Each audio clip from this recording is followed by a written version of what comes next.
Hello and welcome to another episode of Roy B. the Middleman podcast. And today, again, no special guest, here with myself, another solo podcast. And this year, these seem to be a bit more frequent. Maybe that's the way to go for the near future. Anyway, without further ado, what this episode is about. So at the weekend, I was with a bunch of people at a networking event, and I did some public speaking around how mediumship is evolving. The gift of mediumship, being a psychic medium, is evolving, and how we're working differently with people from beyond the veil, those who have passed, spirit guides, etc., etc. And through the natural flow of that short 15-minute presentation, I briefly spoke about my time in the British Royal Navy. Growing up, I did the armed forces, joined the armed forces when I was 18. Now, one of the ladies in the networking event, she actually said, "Oh, look, I'd love to hear a bit more about that, about how that affected and influenced your journey at that age, especially when you knew that you were intuitively gifted and spiritual." And I said, well, what I'll do a podcast episode about it. So that's what this is about. I'm sure there's going to be insights as well in regards to all those people out there, you out there that are listening and watching this on YouTube, that you may get insights about your journey if you're just starting to awaken. So around the age of 17, just before I joined the armed forces, I was living in a little country market town in England, the East Midlands of England. Not much really ever happened in that town. And one of the ways to get out and expand your world was to join the armed forces. Now, I was not an army type of person, and I knew also that if I joined the Royal Air Force, that I'd only end up near home, because there was a lot of Air Force bases around there, so that was quite likely. And I wanted to get away from the place, not for any deep reason. It was just I wanted adventure and expansion, and that's just naturally in my blood.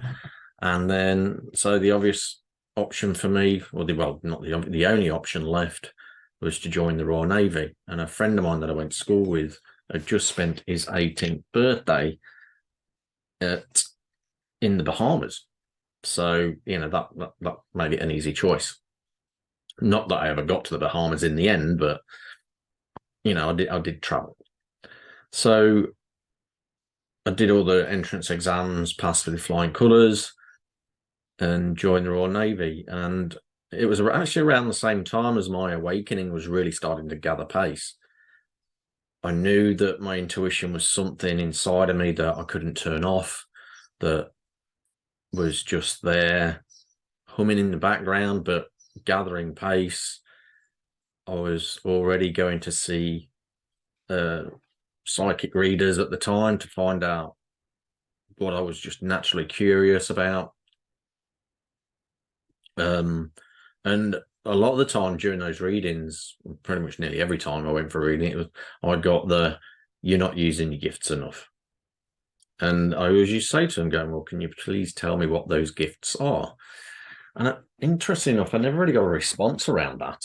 I'm not sure what. Years later, I kind of found out why. That part of the journey is to discover the gifts yourself with a little bit of guidance along the way. Some people need more guidance than others. Mine was a solo journey of self-discovery, which meant I was able to observe it, break it down, compartmentalize it, so that I could teach others about their gifts and all the little intricacies. So yeah, at the time, the journey was challenging because no one was telling me what my gifts were and what they were for. I was just getting told that I'm not using them enough. But years later, with hindsight, I was able to look back and go, that makes sense why my journey went the way it did. So that was happening around 18, and then, joined the armed forces, started my basic training on a very cold October day. October, I think it was almost Halloween, actually, if I remember rightly. So interestingly enough, starting a physical world journey of restriction, control on a day of where you celebrate those who have passed. So interesting if it links in with the mediumship again. I've never really made that link before. So I travelled down to Tor Point in Cornwall, would have been going through Tintagel, which is one of the rumoured places of Camelot. That's where Merlin, there's a place called Merlin's Cave, is at Tintagel Castle. And Merlin is a very, very strong energy and guide of mine.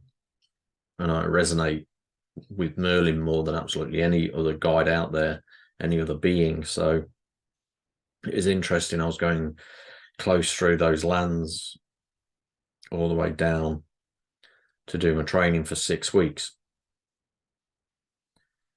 And not that my gifts were shut off, but I just went solely into the physical life from what I remember. But interestingly enough, my body was already, my physical body or my intuitive body was already at a place of rejecting harsh, low vibrational energies. And what I mean by that is, I think week 3 was the week where you did gun training. And I was extremely sick that week. Came down with the flu, was throwing up, and my whole body just rejected that whole concept of holding a weapon in your hands that kill people. So that was interesting. I mean, because at that age, I didn't have any aversion to guns. I wasn't anti-gun or anything like that. I was a normal 18-year-old joining the armed forces. On the other end of the scale, I was not I wasn't gun crazy either, wanting to play with guns. So, I always wanted to play around with air rifles growing up, but that's a whole different kettle of fish. That's more shooting at paper target stuff, where even if you had the gun at your foot, you wouldn't do any damage barely, especially if you was wearing shoes. And so that was interesting, again, with hindsight, looking back about that, of all the weeks training that we was doing, that was the one where I was sick for no reason. I'd not eaten any bad food. Yeah, it was an energy thing long before I truly understood how energy plays out all the time within the journey that we're walking.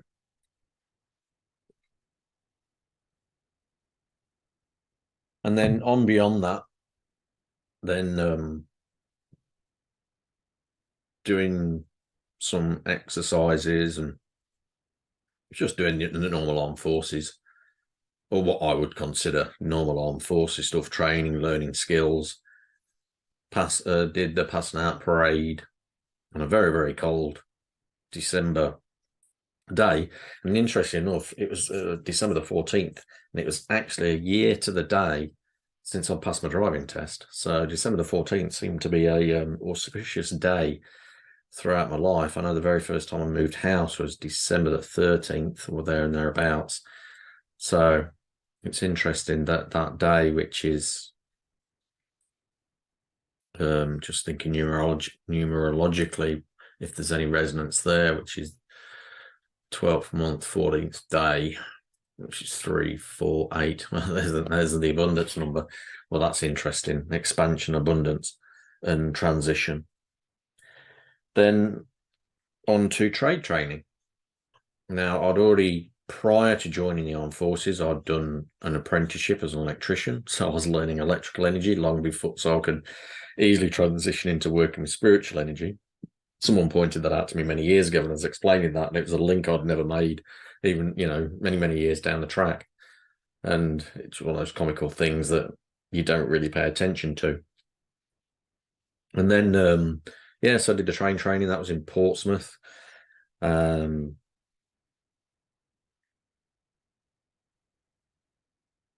was, again, nothing that I can remember. I was just doing my thing, learning how to be an electrician in the Navy. That was fairly relaxed and chilled, and I can't remember anything amazing or spiritual about that part of my life. and that was from January to June, so that was like 6 months of intense training. And I was doing that while the very first Gulf War was raging on. And I remember just watching that on the news, but having no intuitive thoughts about that, any worries about if I was ever going to end up going to any kind of war zone or war. I was just following the natural course of my physical world journey. And then from HMS Sultan, you go through the process, you choose what type of ships you want to serve on, and you get designated your very first billet, which for me was HMS Birmingham, a Type 42 destroyer, now decommissioned and sunk to the bottom of the ocean, I believe. And that was shortly before my 19th birthday. And then, and its first port of call was down Iraq, down the Persian Gulf. So we was doing patrol after the war had finished. Now, interestingly enough, like one of my gatekeeper guides these days is the Norse god Thor. And if you look at the insignia of HMS Birmingham, D86, because there may be a new one now, new frigate called that. They do sometimes reuse names.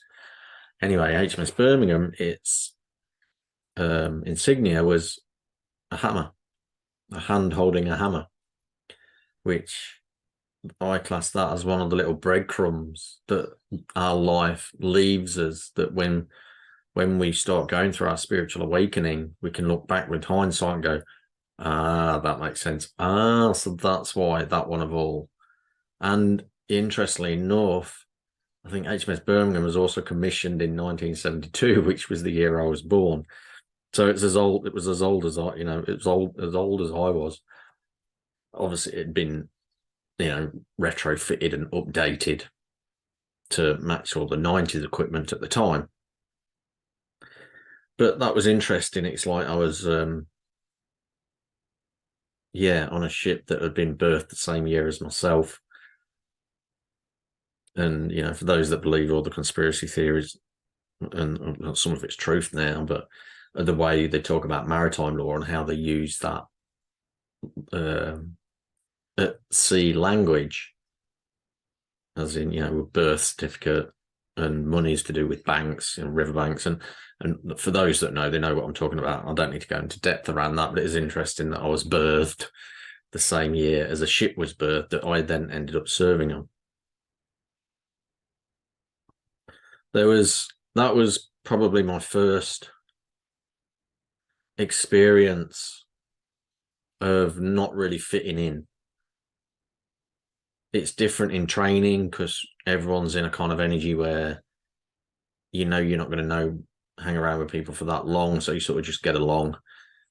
Whereas on ship, it's a lot more close proximity. You're having to rely your life on the people next to you. So there's a lot more depth and levels to that. And I didn't quite fit in, which just highlighted for me that throughout my life, I'd already not fitted in many places anyway. I never felt like I was part of the crowd. And this early part of the journey just really, really highlighted that. I remember there was an officer on ship that took an instant dislike to me for no apparent reason, really, and made life difficult for the first few months, probably longer for most of the time on the ship. A couple of guys that I was in the same mess with, again, it was, and I was back then, I was a lot more of a happy-go-lucky type of person. I was just quite a chilled kind of person, a bit more who I am again today. And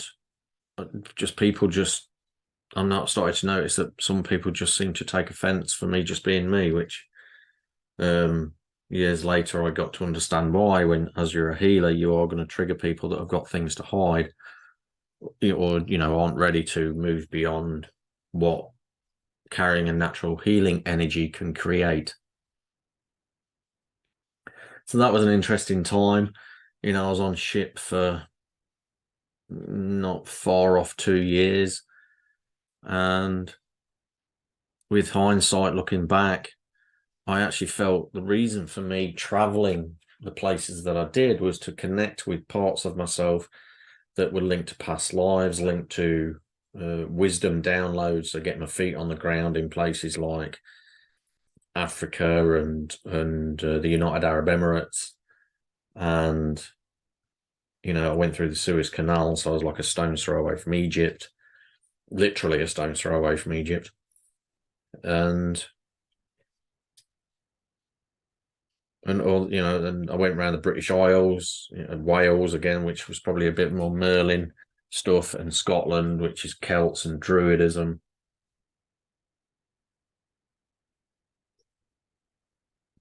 Interesting enough, during my time on the ship, though, twice I avoided Portugal. Twice it went to Portugal, and twice for reasons out of my control, I wasn't on ship. So that was very interesting. And during my time on ship, there was actually I was 19 and a half, and I'd got on during leave. I got attacked in my local nightclub. I was king hit from the front, and where it displaced basically broke my face. And so I ended up with a really, really severe black eye, and talked some doctors at the time whether they was going to put some metallic scaffolding to hold the bones of my face together so it didn't create any long-lasting damage. So I had to return to ship with basically having to wear an eye patch. So for a few weeks, and I actually bought into this. I found this actually highly comical. While my eye was healing, I was wearing an eye patch, so therefore I was getting all the pirate jokes and all the, there was even a soft toy, cuddly toy parrot that was sitting on my shoulder for a few days. But again, looking at hindsight, I was looking at back at that as connecting to life, one of my past lives in the days of piracy, which is probably why I was drawn to join the Royal Navy in the first place anyway. We've spent many, many times going through wars in past lives, and sometimes we come to clear them. And in this particular life, maybe I was clearing the piracy and the early days of the Royal Navy back in the days around the Caribbean, which is interesting enough. I never got to go down to the Caribbean, which I said earlier on. So another little intricate link there. The quantum entanglement links that it's interesting that when you revisit some of your past, you get all these wealth of knowledge and all these different little aha moments. And then my time on ship was done, and I transitioned into pretty much my first speaking and teaching role, really, where I was joined a local recruitment office. So I was going around to schools and doing talks about what life was like in the Navy and what life is like on ship from a very, very fresh perspective, because it had been a matter of months, really. So, it was the officers of the recruitment office sent me to schools, a couple of that I'd already, that I actually attended growing up, so that people knew me. And they also said, well, look, you was on ship not very recently, so you can give them a more updated account. And then after leaving that, then my spiritual journey really started to gather pace in life experience ways.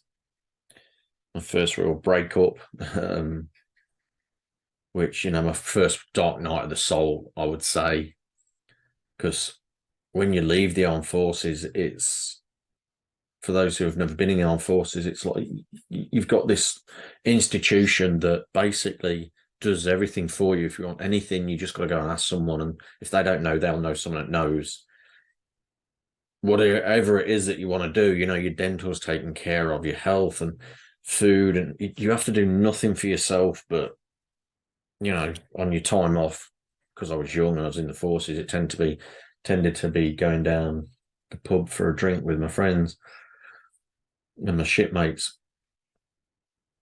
But it was just very interesting that it was the precursor to my very, very first dark night of the soul.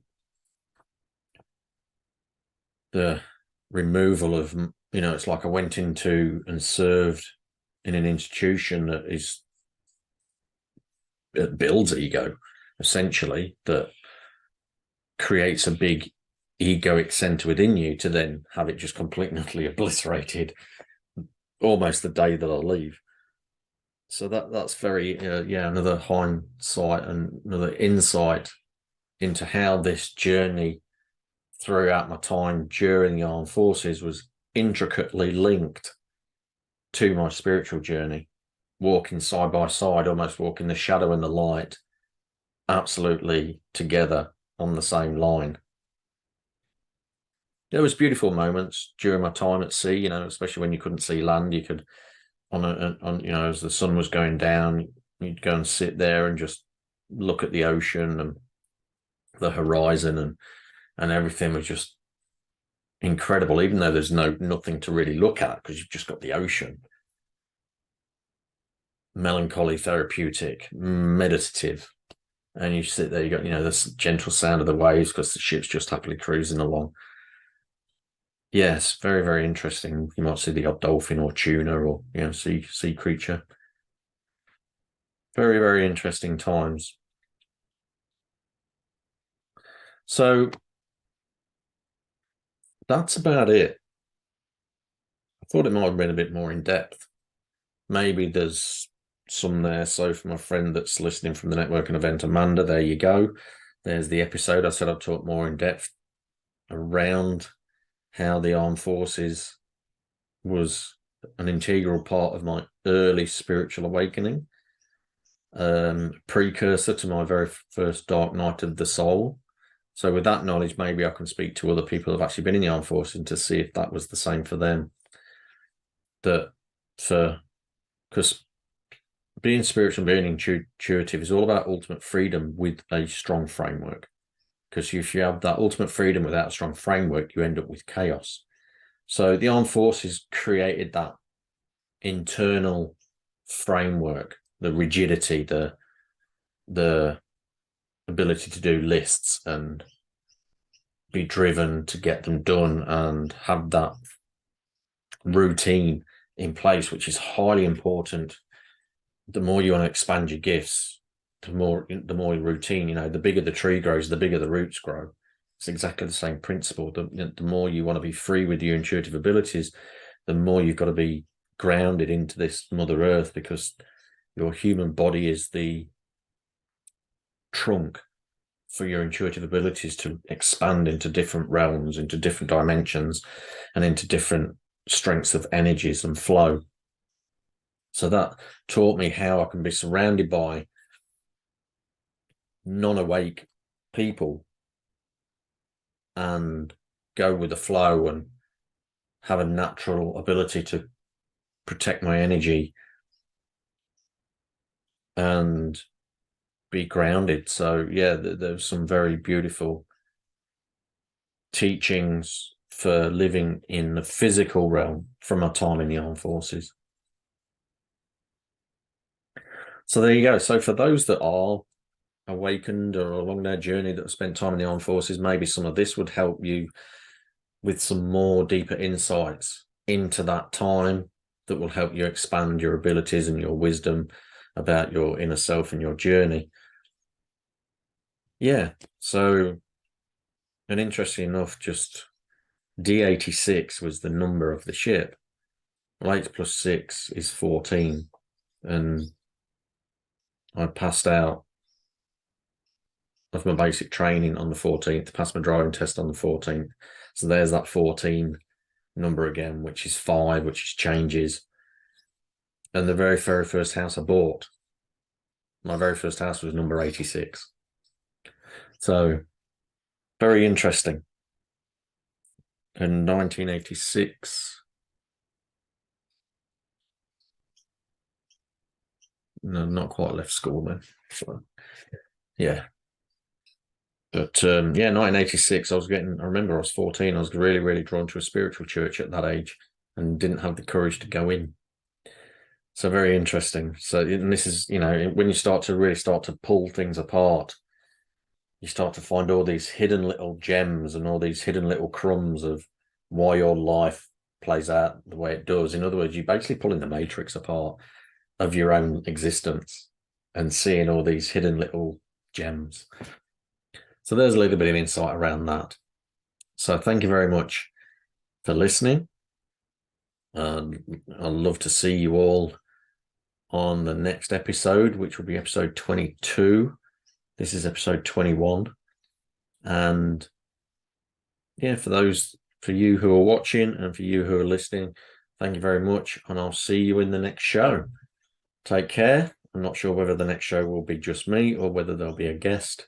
It's all a bit in the moment, in the flow right now. So keep going with the energies. The energies global wise are a little bit stodgy right now. We're energetically not at the end of the year. Gregorian calendar wise, yes, we're in 2023, but energetically we're not in 2023 yet. So that will explain why people are feeling a bit worn down, a bit ground down, why things aren't necessarily moving so quick as they'd like them in the quote unquote new year. It's the new year hasn't started yet energetically, and it's energy that rules. Energy rules this physical realm. Again, thank you very much for listening. I will see you all in the next show. Take care, everyone. Bye-bye from the middle.